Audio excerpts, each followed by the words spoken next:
زندگی یہ نہیں ہے کسی کے لیے، زندگی ہے نبی کی، نبی کے لیے نہ سمجھ مرتے ہیں زندگی کے لیے، جینا مرنا ہے سب کچھ نبی کے لیے۔ اعوذ باللہ من الشیطان الرجیم، بسم اللہ الرحمن الرحیم، فاسألوا اہل الذکر ان کنتم لا تعلمون۔ صدق اللہ العظیم وصدق رسولہ النبی الامین الکریم، ونحن علی ذلک لمن الشاہدین والشاکرین، والحمد للہ رب العالمین۔ کچھ عرض و معروضات سے پیشتر ہم اور آپ سب مل کر نہایت ہی ادب و احترام، عقیدت و محبت و خلوص کے ساتھ اپنی اور ساری کائنات کے مرکز عقیدت روحی و قلبی حضور احمد مصطفیٰ محمد مصطفیٰ ارواحنا خدا صلی اللہ تعالی علیہ وسلم کے دربار رسالت میں درود پاک کا نذرانہ محبت و عقیدت کے ساتھ پیش فرمائیں۔ پڑھیں بلند آواز سے، اللہم صلی علی سیدنا مولانا محمد وسلم، صلی علیہ صلاۃ و سلام علیک یا رسول اللہ یا حبیب اللہ صلی اللہ تعالی علیہ وسلم۔ نعت پاک کے 3 اشعار پیش خدمت ہیں، ملاحظہ فرمائیں۔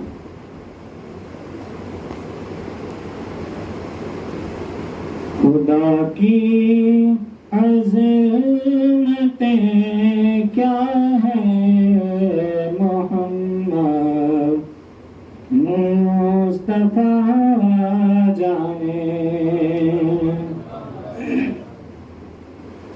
خدا کی عظمتیں کیا ہے محمد مصطفیٰ جانے، اور مقام مصطفیٰ کیا ہے محمد کا خدا جانے، مقام مصطفیٰ کیا ہے محمد کا خدا جانے۔ معراج کی رات میں حضرت جبریل امین سدرہ پر مصطفیٰ جان رحمت صلی اللہ تعالی علیہ وسلم سے کیا عرض کیا، سماعت فرمائیں۔ کہا جبریل نے سدرہ تلک میری رسائی ہے، کہا جبریل نے سدرہ تلک میری رسائی ہے، کہا جبریل نے سدرہ تلک میری رسائی ہے،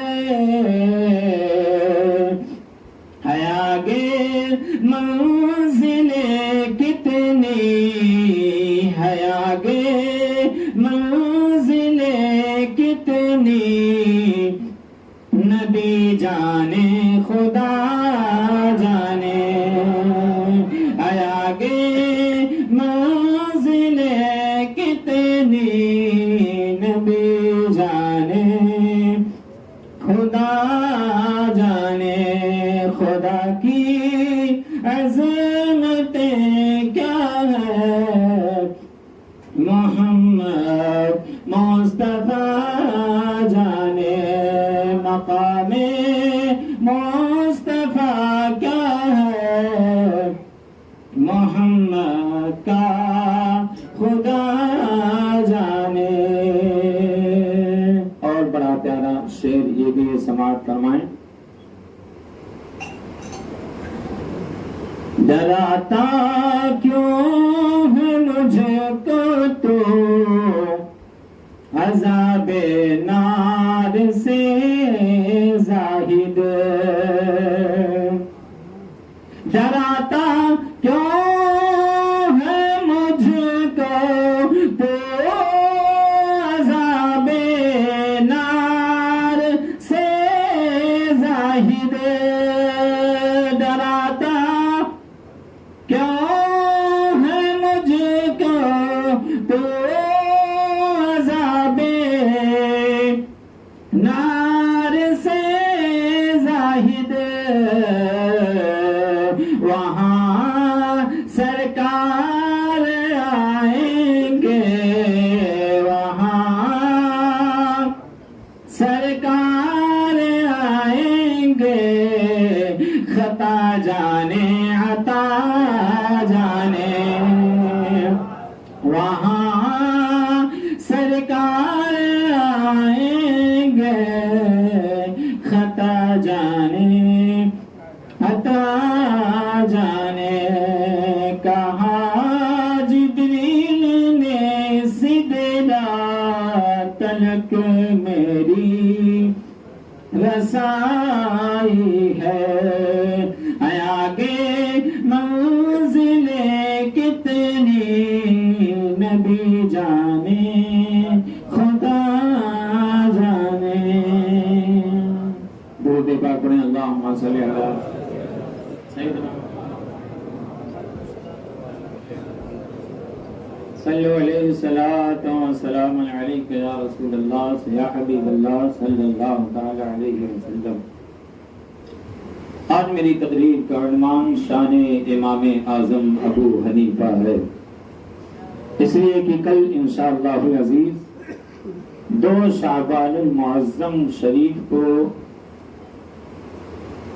امام اعظم ابو حنیفہ جو کہ تابعی بھی ہیں، صحابی کا دیدار کیے ہوئے ہیں، اور ہم اہل سنت حنفیوں کے امام بھی ہیں، تو ان کا یوم وصال ہے اور ان کے متعلق بھی کچھ عرض کرنے کی نہایت اشد ضرورت ہے، اس لیے ان کا نام لے کر بھی بعض گمراہ گر ہمارے نوجوانوں کو ہمیں گمراہ کرنے کی کوشش کرتے ہیں۔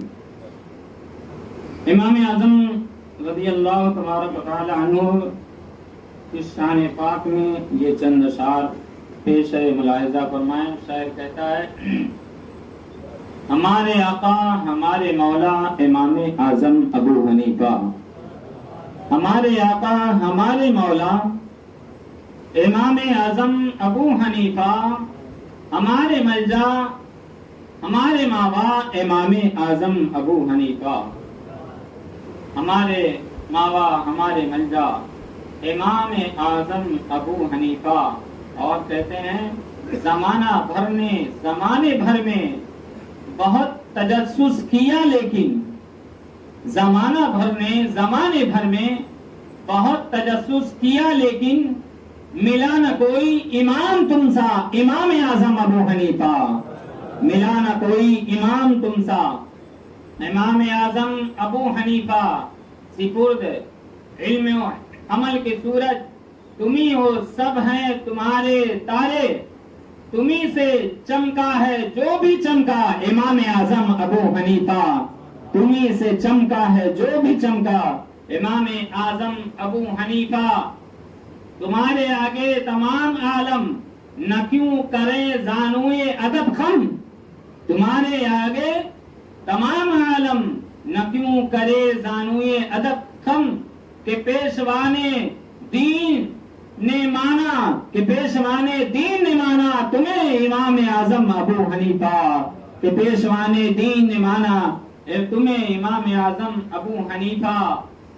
نہ کیوں کرے ناز اہل سنت کہ تم سے چمکا نصیب امت، نہ کیوں کرے ناز ہم اہل سنت کہ تم سے چمکا نصیب امت، سراج امت ملا تم سے امام اعظم ابو حنیفہ، سراج امت ملا تم سا امام اعظم ابو حنیفہ۔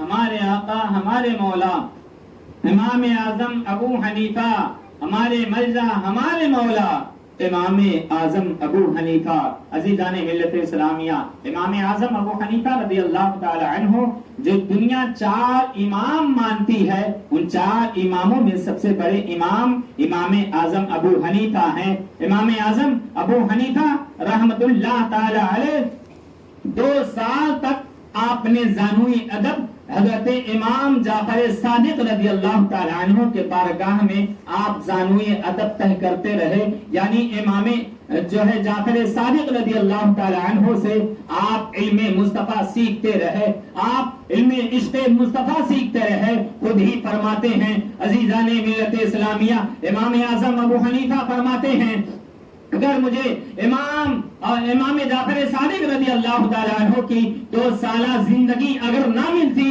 تو امام اعظم ابو حنیفہ یعنی جن کا نام نعمان ہے، فرماتے ہیں نعمان ہلاک ہو گیا ہوتا۔ اللہ اکبر کبیرہ۔ اس سے جو ہے امام جعفر صادق رضی اللہ تعالی عنہ کی شان اقدس آپ ظاہر فرما رہے ہیں کہ امام جعفر صادق رضی اللہ تعالی عنہ کس قدر پائے کے بزرگ تھے اور آقا دو جہاں صلی اللہ تعالی علیہ وسلم کے دین مصطفیٰ کے کتنے بڑے مبلغ تھے۔ امام اعظم فرماتے ہیں اگر مجھے امام جعفر صادق رضی اللہ تعالی عنہ کے 2 سالہ عمر اگر امام اعظم کو نہ ملتی تو امام اعظم ابو حنیفہ فرماتے ہیں کہ میں ہلاک ہو گیا ہوتا۔ اللہ اکبر کبیرہ۔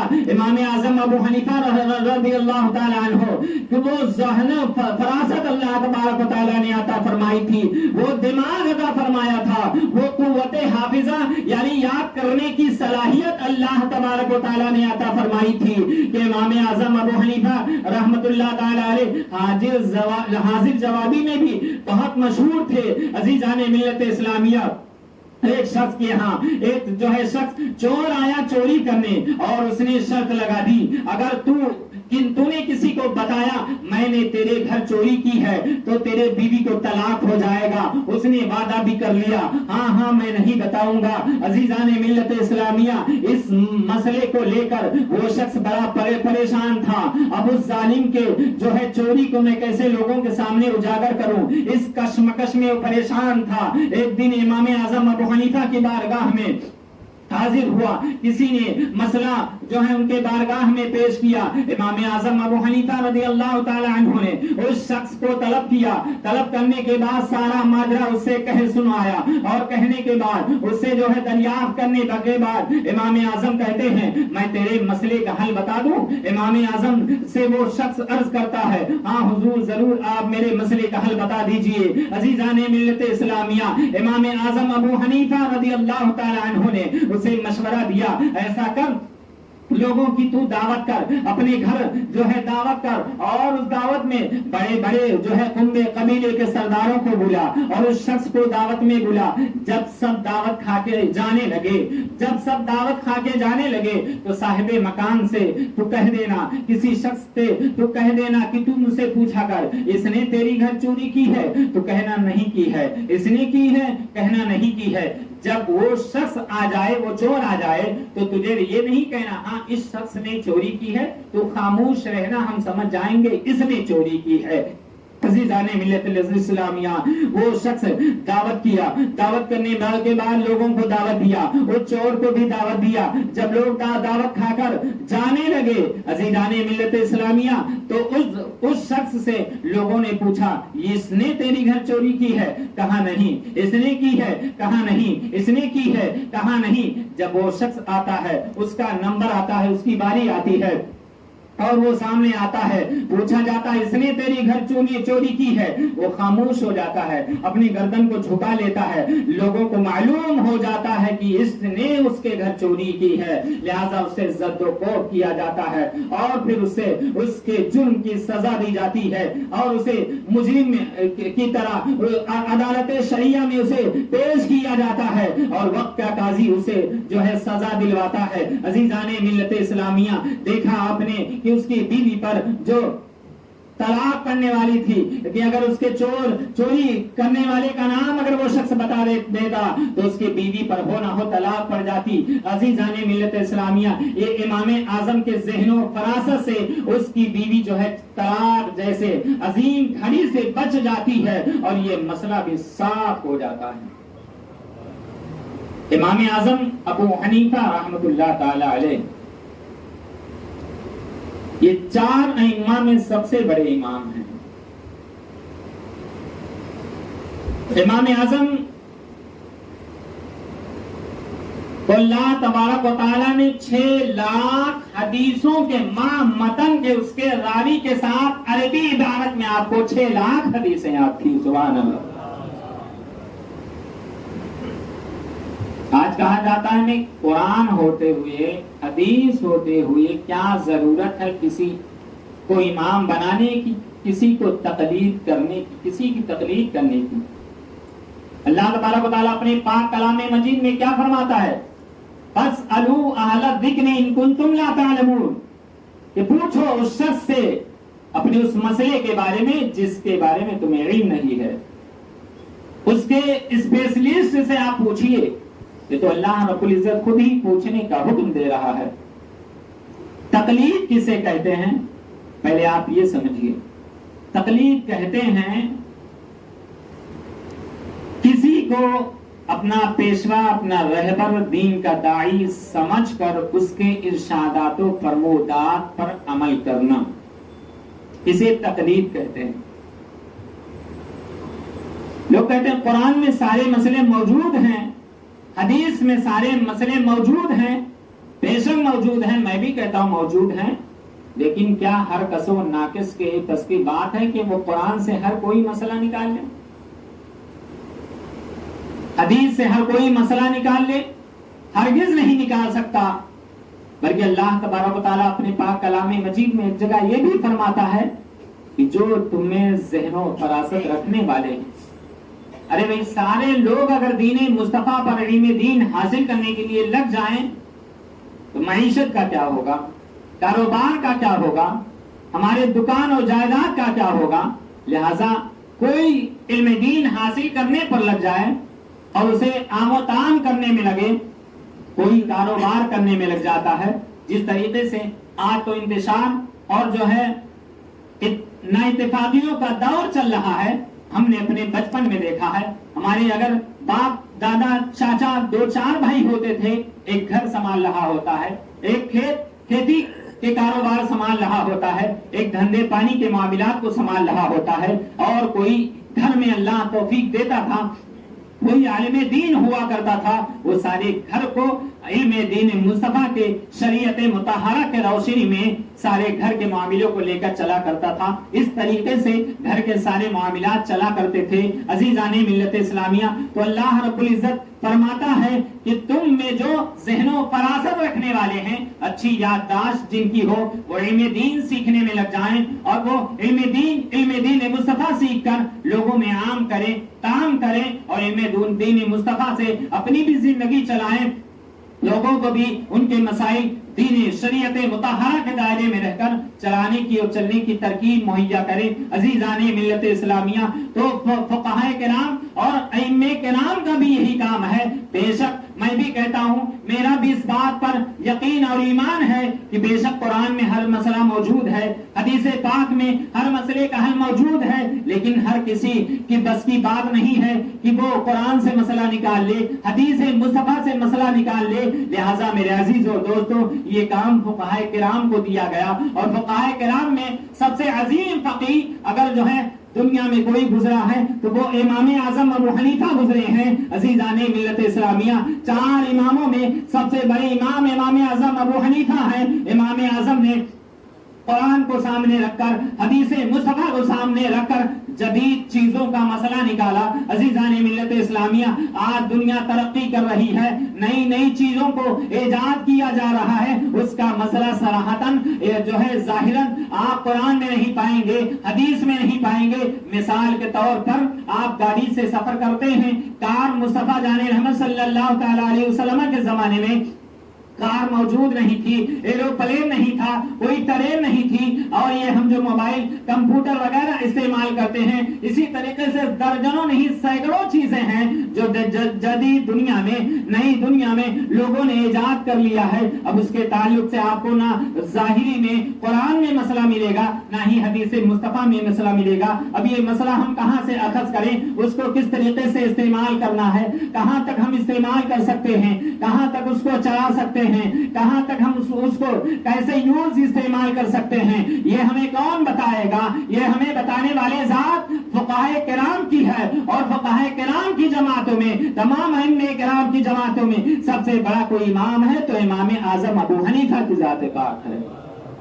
امام اعظم ہم جو بتا رہے ہیں ہم اسی پر عمل پیرا ہو رہے ہیں، اور جو یہ ائمہ کرام کی تقلید کا انکار کرتے ہیں، میں ان سے پوچھنا چاہتا ہوں، آپ کو جو تھوڑا بہت علم ہوا ہے وہ علم کیا آپ کو علم لدنی ہوا ہے؟ کہ آپ کو اللہ تبارک و تعالیٰ نے آپ کے پاس وحی بھیجی تھی؟ آپ کو کیسے علم ہوا؟ ہو نہ ہو کسی عالم کے ذریعے، کسی فقیر کے ذریعے، کسی نہ کسی جو ہے دین مصطفیٰ کے جو ہے دین مصطفیٰ کے جاننے والے سے آپ کو یہ علم میسر ہوا ہے۔ تو جب بغیر عالم کے علم نہیں سیکھا جا سکتا ہے تو بغیر وسیلے کے خدا تک بھی نہیں پہنچا جا سکتا ہے، مصطفیٰ تک نہیں پہنچا جا سکتا ہے۔ لہذا میرے عزیز اور دوستو، ایک مثال آپ کو اور دے دوں، ہم اور آپ 5 وقتہ کسی امام کے پیچھے نماز پڑھتے ہیں، کیا کہتے ہیں؟ پیچھے اس امام کے، اگر ہم نے فجر کسی اور کے پیچھے پڑھی، ظہر کہیں اور پڑھی، عصر مغرب عشاء متعدد مساجد میں اگر ہم نے دیگر اماموں کے پیچھے پڑھی ہے تو صبح سے شام تک ہمارے 5 امام ہو جاتے ہیں۔ مگر جب بات تقلید کی آتی ہے تو بعض غیر مقلد حضرات کہتے ہوئے نظر آتے ہیں ہمیں قرآن و حدیث کے ہوتے ہوئے کسی امام کی تقلید کی ضرورت نہیں ہے۔ میں عرض کرنا چاہتا ہوں، جب ہمیں 5 وقتہ نماز پڑھنے کے لیے 5 اماموں کی جب ضرورت پڑ گئی تو کیا دین مصطفیٰ سمجھنے کے لیے ہمیں امام کی ضرورت نہیں ہے؟ بے شک امام کی ضرورت ہے۔ بغیر امام کے ہم نہ قرآن سے مسئلہ سمجھ سکتے ہیں، نہ ہی حدیث مصطفیٰ سے مسئلہ سمجھ سکتے ہیں، اور اگر ہم اس میں ہوتا زن ہونے کی کوشش کریں تو ہو نہ ہو ہمارا ایمان عقیدہ سب غارت ہو کر رہ جائے گا۔ لہذا میرے عزیز و دوستو، ایسے لوگوں، ایسے جو ہے گمراہ گر اور گمراہ لوگوں کے باتوں پر آپ ہرگز نہ آئیں۔ امام ہمارا امام اعظم ابو حنیفہ تھا اور ہے، اور انشاءاللہ رہتی دنیا تک ہمیں ہمارا امام رہے گا انشاءاللہ العزیز۔ ہم ان کے مقلد بنتے رہیں گے، ہم ان کو اپنا امام پیشوا مانتے رہیں گے، ان کے فرمودات و ارشادات پر عمل پیرا ہونے کی اللہ تعالی ہم سب کو توفیق رفیق عطا فرمائے، اور انہوں نے جو قرآن و حدیث سے مسئلہ اخذ کیا اللہ تعالی اس پر ہمیں عمل پیرا ہونے کی توفیق رفیق عطا فرمائے۔ کہ محمد سے وفا تو نے تو ہم تیرے ہیں، یہ جہاں چیز ہے کیا لوح و قلم تیرے ہیں، اس لیے کہ محمد ہے متاع عالم ایجاد سے پیارا، پدر مادر برادر مالو جان اولاد سے پیارا، اگر جنت میں جانے کا ارادہ ہو تمامی کا، گلے میں ڈال لو پٹا محمد کے غلامی کا۔ بغیر محمد مصطفیٰ صلی اللہ تعالی علیہ وسلم کے رضا کے کچھ نہیں ہو سکتا ہے، نہ ہم دنیا میں سر اٹھا کر جی سکتے ہیں، نہ ہی آخرت میں سر بلندی سے رہ سکتے ہیں۔ لہذا محمد مصطفیٰ صلی اللہ تعالی علیہ وسلم سے محبت، ان کی شریعت سے پیار اور ان سے بے پناہ عشق، یہ ہمارے ایمان کا اٹوٹ حصہ ہونا چاہیے۔ اگر یہ ہمارے اندر ہے تو ہم واقعی سچا پکا مومن کہلانے کے حقدار ہیں، اور اگر اس سے ہم خالی ہیں تو لاکھ نمازیں ہمارے ہوں، لاکھ روزے ہوں، لاکھ عبادات ہوں، وہ سب بے سود بیکار ہو جائیں گے۔ لہٰذا میرے عزیز و دوستو، مصطفیٰ جان رحمت صلی اللہ تعالی علیہ وسلم سے بے پناہ پیار کیجیے۔ ایک پیار کا نسخہ عشق مصطفیٰ ہمارے دلوں میں، ہمارے بچوں کے دلوں میں کیسے اجاگر ہو، کیسے بڑھے، اس کا ایک نسخہ دے کر اپنی گفتگو بند کر رہا ہوں۔ ماضی قریب میں ہم نے اس دور میں اگر سب سے بڑا عاشق مصطفیٰ دیکھا ہے تو علامہ خادم حسین رضوی کو دیکھا ہے۔ اگر چاہتے ہو ہمارے دلوں میں عشق مصطفیٰ بیدار ہو، ہمارے بچوں کے دلوں میں عشق مصطفیٰ ان کے گھٹیوں میں پلا دی جائے، تو علامہ خادم حسین رضوی کے کلپ کو سنیے، انہیں دیکھیے، انہیں پڑھیے، انہیں سمجھنے کی کوشش کریے. اللہ تعالیٰ اس مرد قلندر کے تربت اطہر پر خوب رحمتوں کی برسات فرمائے اور ان کی جیسا ہمیں بھی ناموس رسالت کا پہرے دار بنائے. وآخر دعوانا ان الحمد